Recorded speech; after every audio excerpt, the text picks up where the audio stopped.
This is Beef, and I'm creating a game called You Will Not Survive, a dark fantasy action roguelite.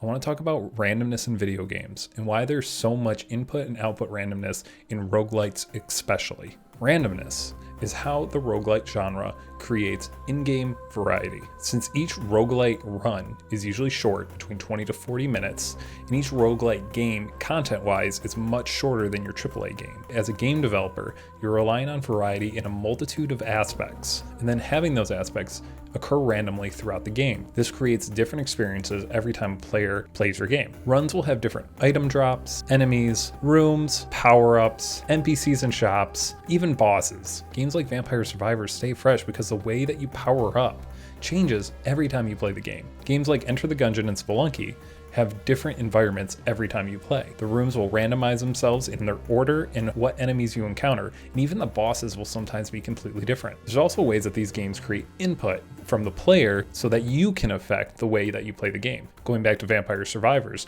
you're allowed to choose your power-up from a list every time you level up. And then back to Enter the Gungeon, you're allowed to choose your character class. In our game, You Will Not Survive, we're taking both input approaches. We're going to have a multitude of character classes. Each will have a different starting item and weapon. And when you complete a room, you'll be able to pick a new power-up. And if you do well, you'll have more choice of items to pick from to power up. While designing a roguelike game, it's important to have an extensive variety so players can keep replaying and re-experiencing your game in a new way every time.